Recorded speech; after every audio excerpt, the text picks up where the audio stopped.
جی اتنی واضح حدیثوں کے ہوتے ہوئے کیا مجبوری ہے ان لوگوں کے سامنے جو دجال کس طرح کی تعویل کرتے ہیں، چاہے وہ قادیانی ہو جس نے نبوت کا دعویٰ کیا تھا، یا پھر یہ جو شکیل حنیف اور اس کے پورا جو اس کا جو گروہ ہے، اس کا مسئلہ ہے، یا جو شخص بھی دجال کو جو ہے آلات سے جوڑتا ہے، جگہوں سے جوڑتا ہے وغیرہ وغیرہ، ان کے پیچھے مسئلہ کیا ہے؟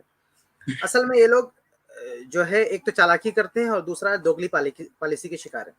ان کی چالاکی ہے نا کہ یہ اپنے آپ کو مہدی کہنا چاہتے ہیں، مہدی، اور اسی طرح سے اپنے آپ کو مسیح یعنی عیسیٰ علیہ السلام بولنا چاہتے ہیں۔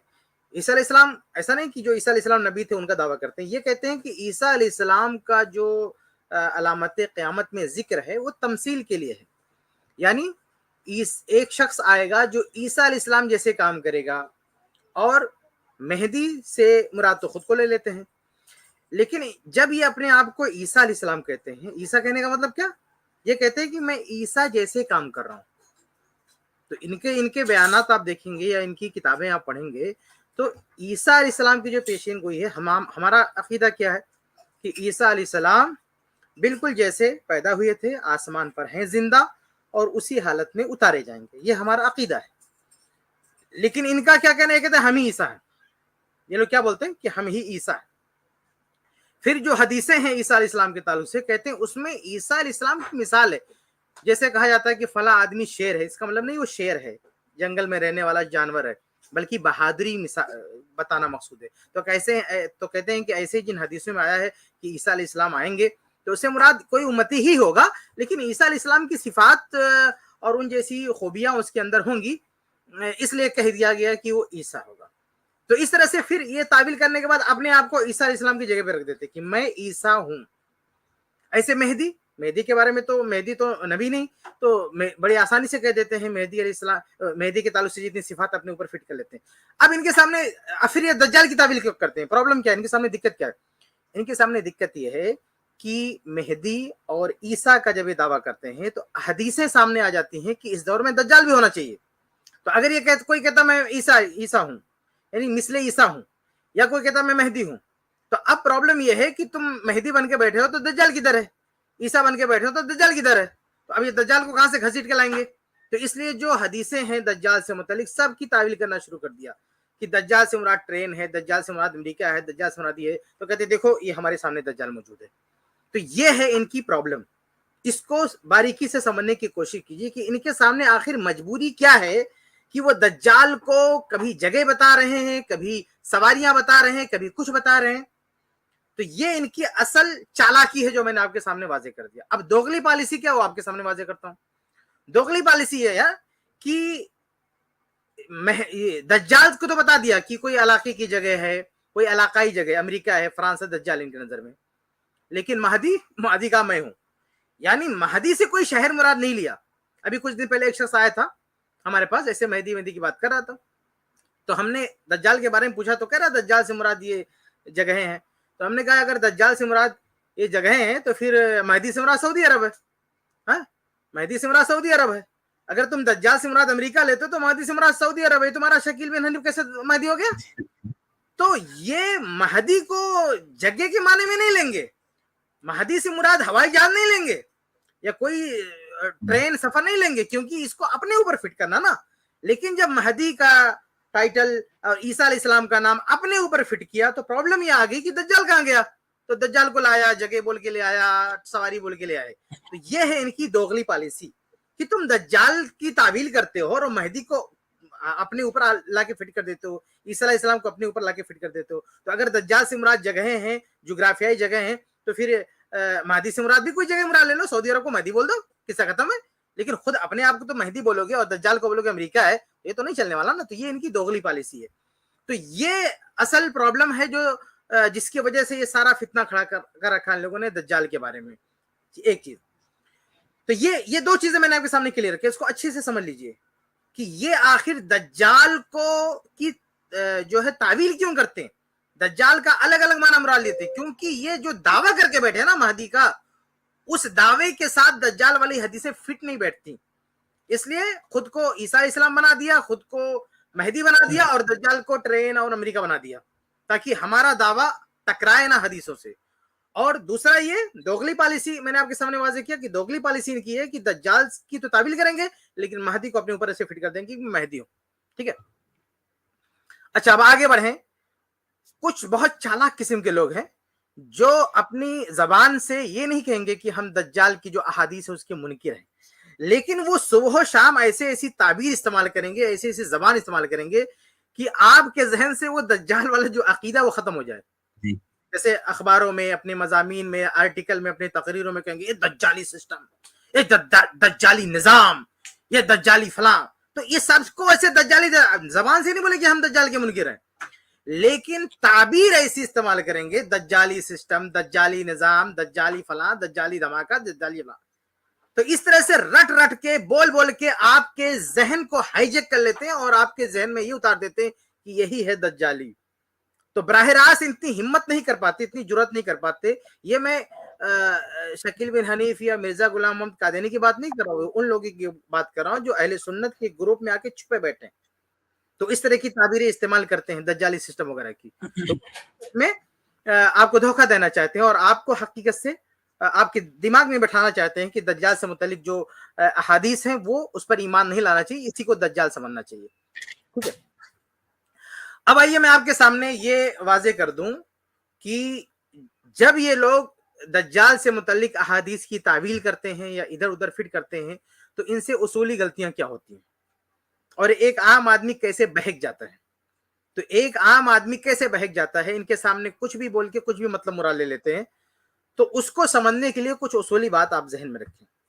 دیکھیے شریعت کے جو الفاظ ہیں اس کے جو معانی ہیں, یا شریعت کے الفاظ کہہ لیں یا کسی بھی زبان کے جو الفاظ ہیں اس کے جو معانی ہیں وہ دو طرح کے ہوتے ہیں, ایک حقیقی معنی, ایک مجازی معنی.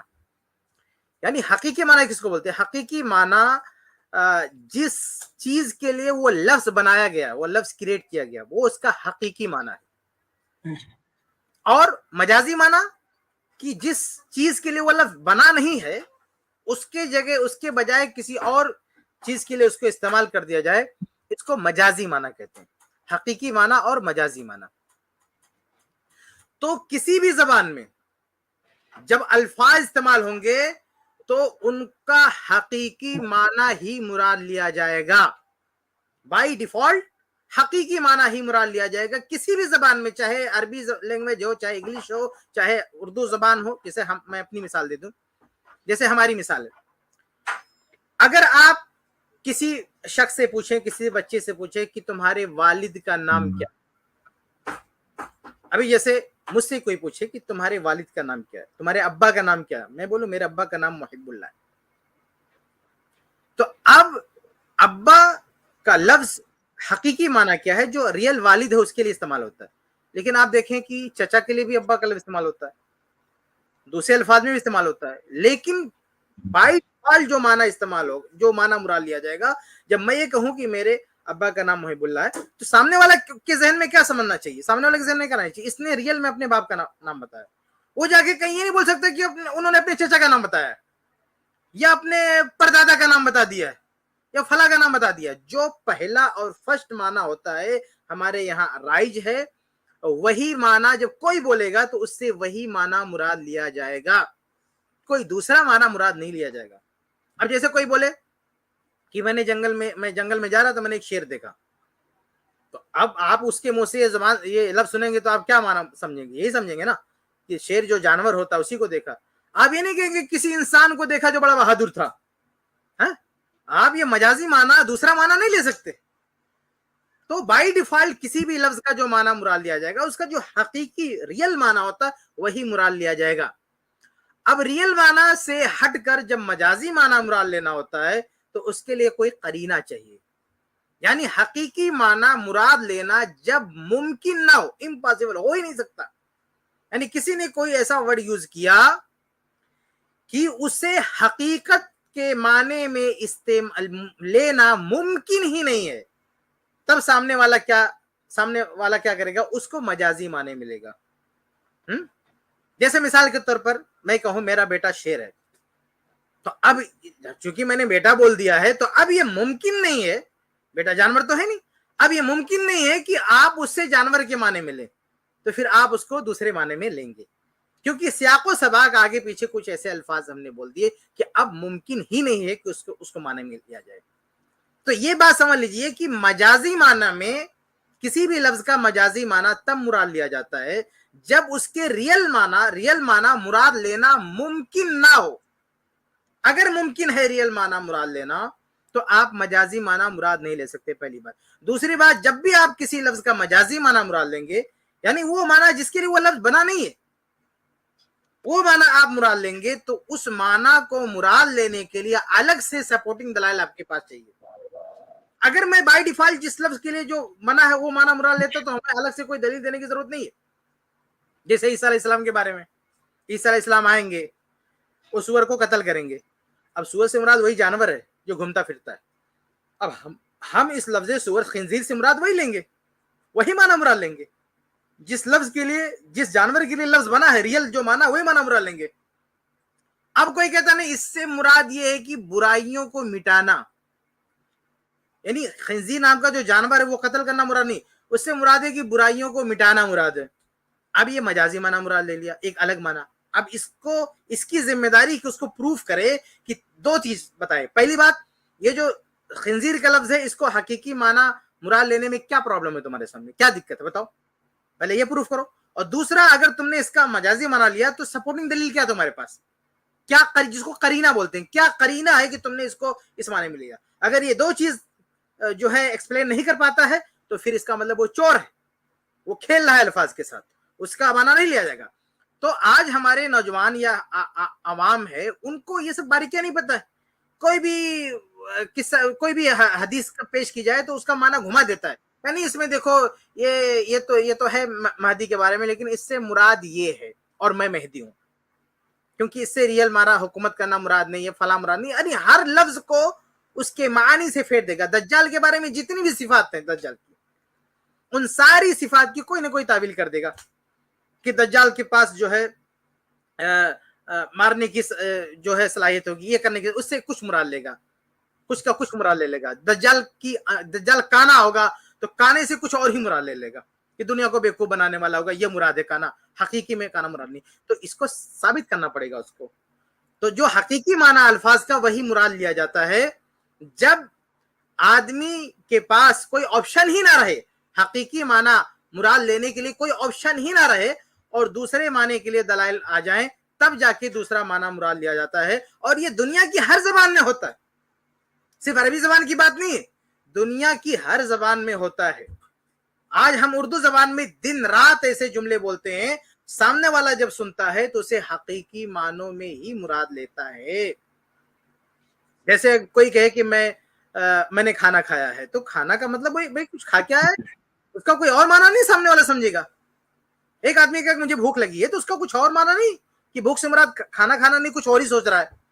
تو حقیقی معنی ہی مراد لے گا۔ جب یہ ناممکن ہو جاتا ہے حقیقی معنی، سامنے والا سمجھ جاتا ہے کہ یہ حقیقی معنی نہیں بول رہا، وہ سیاق سبق بتا دیتا ہے، یعنی قرینہ ساتھ میں ہوتا ہے، وہ قرینہ بتا دیتا ہے کہ حقیقی معنی مراد نہیں لے رہا، تب جا کے ہم دوسرا معنی مراد لیتے ہیں۔ تو جس طرح سے ہم اپنی ڈیلی لائف میں ایک دوسرے کے ساتھ کرتے ہیں، بات کرتے ہیں، حقیقی معنی ہی مراد لیتے ہیں، جب یہ ناممکن ہو جاتا ہے حقیقی معنی، تب جا کے قرائن کی روشنی میں، سیاق و سباق کی روشنی میں دوسرا معنی مراد لیتے ہیں۔ ایسے شریعت کا بھی مسئلہ ہے کہ شریعت کے جو معانی ہیں، شرعی جو الفاظ ہیں، عربی جو الفاظ ہیں، عربی کے لحاظ سے بھی اور شرعی لحاظ سے بھی جو حقیقی معنی ہے وہی مراد لیا جائے گا۔ اگر لغت میں اہل لغت کے ہاں کوئی لفظ ہے کسی خاص چیز کے لیے بنا ہے، وہی معنی مراد لیں گے، الا یہ کہ دوسرا قرینہ موجود ہو۔ شریعت نے کسی لفظ کا خاص معنی دیا ہے، جیسے صلاۃ ہے، صلاۃ، اقیم الصلاۃ قرآن نے کہا، تو صلاۃ کا ایک عربک معنی ہے اور شریعت نے اس کو ایک خاص معنی دے دیا اس لفظ کو۔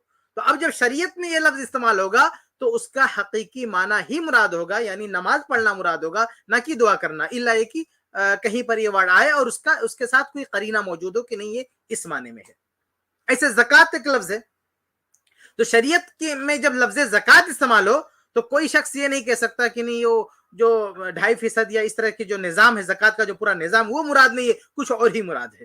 تو تو جو ریئل معنی شریعت نے لیا ہے وہی حقیقی معنی مراد لیا جائے گا. کوئی اور معنی مراد لینے کے لیے الگ سے آپ کے پاس دلیل ہونی چاہیے.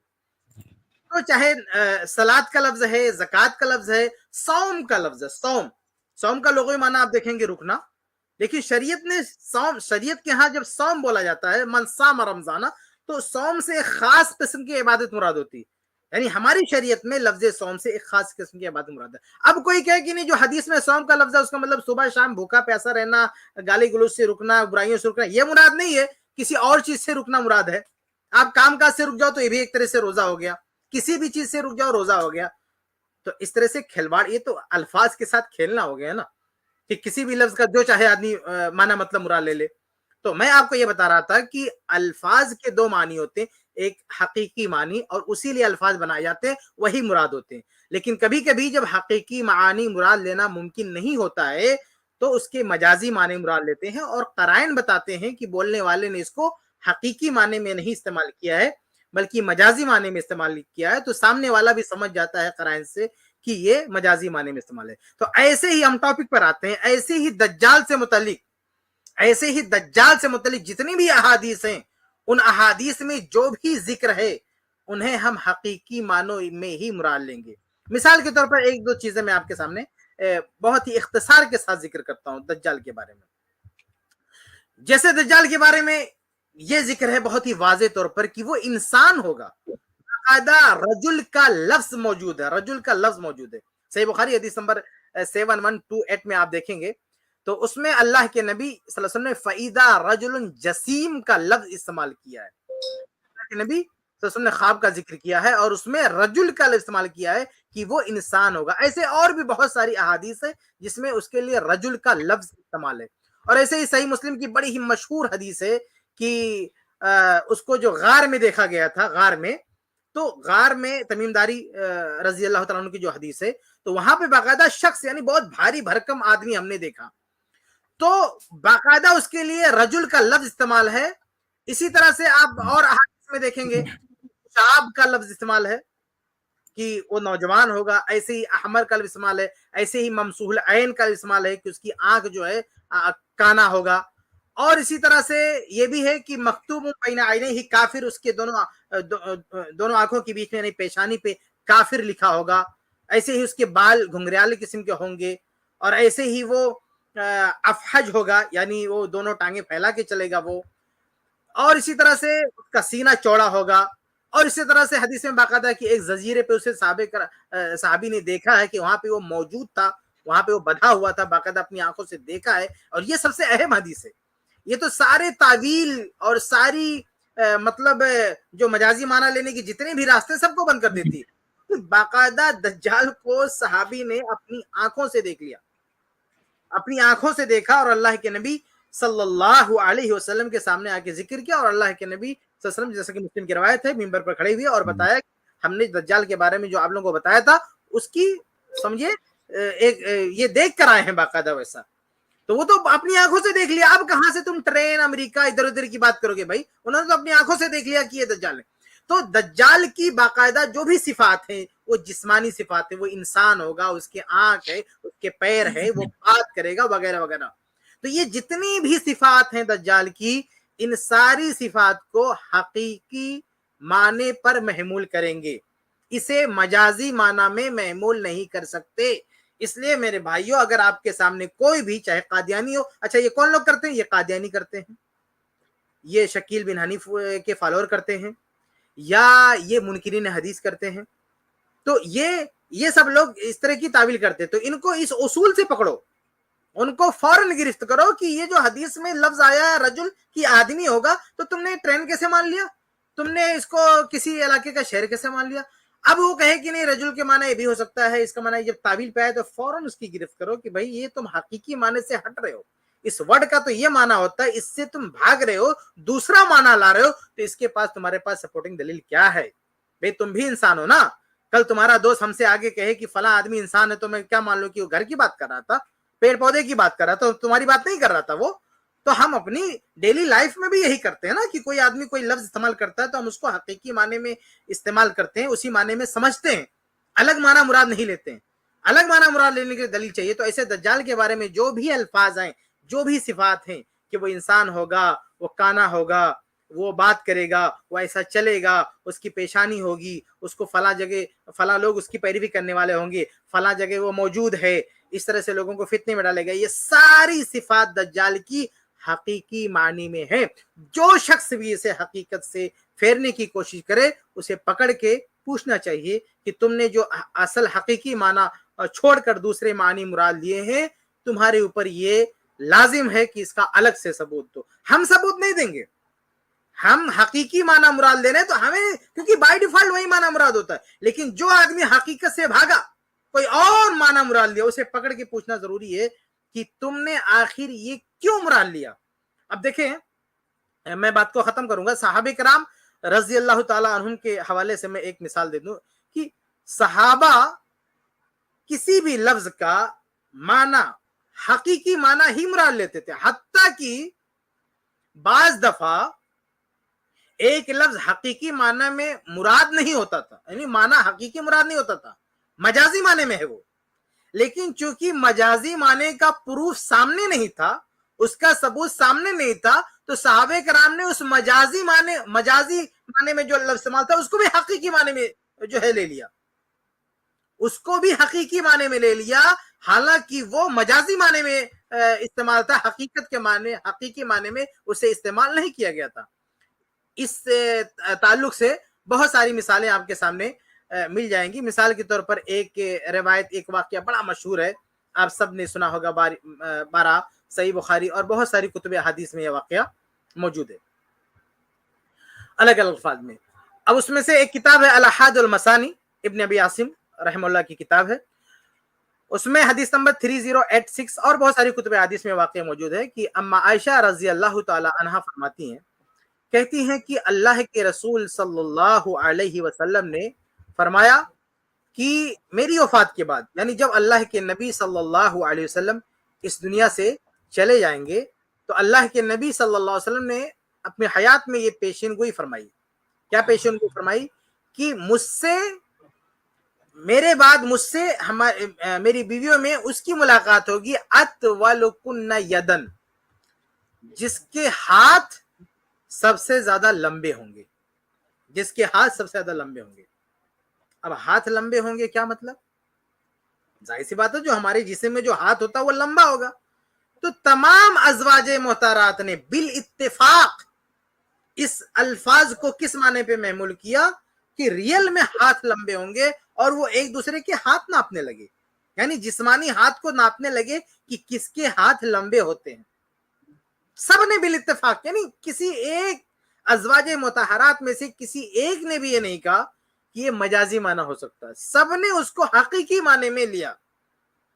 اور حقیقی معنی میں جب لیا تو بعض روایت میں آتا ہے کہ اللہ کے نبی صلی اللہ علیہ وسلم کے بعد جو سب سے لمبا جن کا ہاتھ نکلا تھا، جن بیوی کا، وہ کوئی اور تھی، لیکن وفات کس کی ہوئی؟ تو وفیت زینب بنت جہش، یعنی زینب بنت جہش، سب سے پہلے زینب رضی اللہ عنہ کا، ام المؤمنین زینب رضی اللہ عنہ کا انتقال ہوا۔ وکانت امراتن قصیرتن، اور یہ لمبے، ولم تکن اطولنا، اور یہ اما عائشہ فرماتی ہیں کہ ان کے ہاتھ سب سے لمبے نہیں تھے، یہ ہم میں سب سے لمبی نہیں تھی، لیکن ان کا انتقال پہلے ہو گیا۔ تو جب انتقال ان کا ہوا تب ازواج محترات کے اما عائشہ کہتی ہیں، قالت کہتی ہیں، فعرفنا، تب ہم کو پتا چلا، ان النبی صلی اللہ علیہ وسلم، کہ اللہ کے نبی صلی اللہ علیہ وسلم نے اراد بطول الید، کہ اللہ کے نبی صلی اللہ علیہ وسلم نے طول ید سے، یعنی ہاتھ کی لمبائی سے کیا مراد لیا؟ الصدقۃ، صدقہ مراد لیا۔ وکانت امراتن صنع الیدین کانت تعمل وتتصدق به فی سبیل اللہ، اور یہ اللہ کے نبی صلی اللہ علیہ وسلم کی وہ بیوی تھی جو بہت زیادہ صدقہ کیا کرتی تھی۔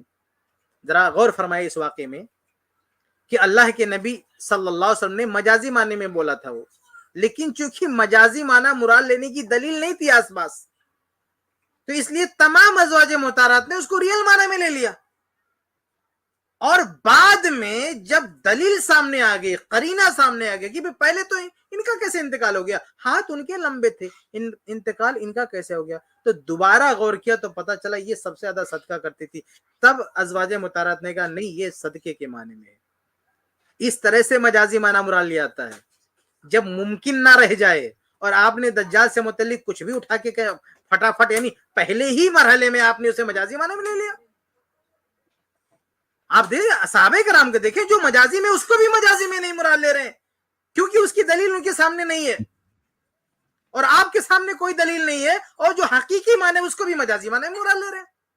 ایک اور حدیث دیکھیں، صحیح بخاری وغیرہ کی حدیث ہے، بلکہ قرآن مجید میں بھی وہ آیت موجود ہے روزے کے بارے میں، کہ جب یہ آیت نازل ہوئی کہ کلوا واشربوا حتی یتبین لکم الخیط الابیض من الخیط الاسود، کہ کھاؤ پیو یہاں تک کہ کالا دھاگا سفید دھاگے سے نمایاں ہو جائے. اب اس میں قرآن میں من الفجر بھی ہے، لیکن پہلے جب یہ آیت نازل ہوئی تھی تو من الفجر کا لفظ نہیں تھا. ٹھیک ہے، بس اتنا ہی تھا کہ کالا دھاگا سفید دھاگے سے نمایاں ہو جائے تو کھاؤ پیو. تو بعض صحابہ نے کیا کیا، وہ اپنے تکیے کے نیچے بستر پر ایک کالا دھاگا رکھتے تھے، ایک سفید دھاگا رکھتے تھے، اس کو دیکھتے تھے کہ جب یہ پتا چلے گا کہ کالا دھاگا کون ہے سفید دھاگا کون ہے تو کھانے پینے کا ٹائم ختم ہو گیا، تب تک کھاتے پیتے رہیں گے. اب اللہ کے نبی صلی اللہ علیہ وسلم کے سامنے جب اس کا ذکر ہوا تو اللہ کے نبی نے فرمایا نہیں یہ مراد نہیں ہے. ہاں یہ مراد نہیں کالے دھاگے سے سفید دھاگے سے، کالے سے تو رات مراد ہے، سفید سے دن مراد ہے. پھر اللہ تعالیٰ نے ایک اور ورڈ نازل کیا من الفجر. اب یہ دلیل سامنے آ گئی، قرآن میں یہ ورڈ جب آیا تو یہ دلیل آ گئی کہ نہیں، یہ جو خیط ابیض خیط اسود ہے یہ حقیقی معنی میں نہیں ہے کیونکہ من الفجر آ گیا. تو اب دیکھیں صحابی کے سامنے جب دلیل موجود نہیں تھی مجازی معنی مراد لینے کی تو ریئل معنی مراد لیا، حالانکہ وہ الفاظ حقیقی معنی میں مراد تھے. لیکن جب دلیل آئی تب جا کے اس کو مجازی معنی میں مراد لیا. یہ دونوں واقعے سے کیا پتا چلتا ہے میرے بھائیوں کہ صحابہ کرام کا منہج کیا تھا، صحابہ کرام کا طریقہ کار کیا تھا. صحابہ کرام کا طریقہ کار یہ تھا کہ حقیقی معنی کو تو حقیقی معنی میں مراد لیتے ہی تھے، جو الفاظ مجازی معنی میں استعمال ہو لیکن ثبوت نہ ہو ان کے سامنے اسے بھی وہ حقیقی معنی میں مراد لیتے تھے. جب ان کے سامنے ثبوت آتا تھا مجازی معنی کا تب جا کے وہ مجازی معنی مراد لیتے تھے. تو پتہ کیا چلا صحابہ کرام کا منہج ہمارے سامنے کیا آیا. صحابہ کرام کا منہج ہمارے سامنے یہ آیا کہ قرآن میں یا حدیث میں جو الفاظ استعمال ہوں گے ہمیں انہیں حقیقی معنوں میں ہی مراد لینا ہوگا، مجازی معنی میں مراد لینے کے لیے ثبوت چاہیے. بہت ہی بہترین ایکسپلینیشن کیا یہاں پہ شیخ کفایت اللہ سرابلی حفظ اللہ نے کہ یہ مجازی تعویل کرتے ہیں یہ لوگ، شاہ شکیل بن حنیف ہو یا مرزا قادیانی ہو. حدیث کی واضح طور پر الفاظ ہونے کی بنا پر یہ سب تعویلیں نہیں چل سکتی. تعویلات جو ہوتی ہیں وہ ثبوت مانگتی ہے، اور ثبوت ان لوگ کے پاس نہیں ہے قرآن و سنت میں.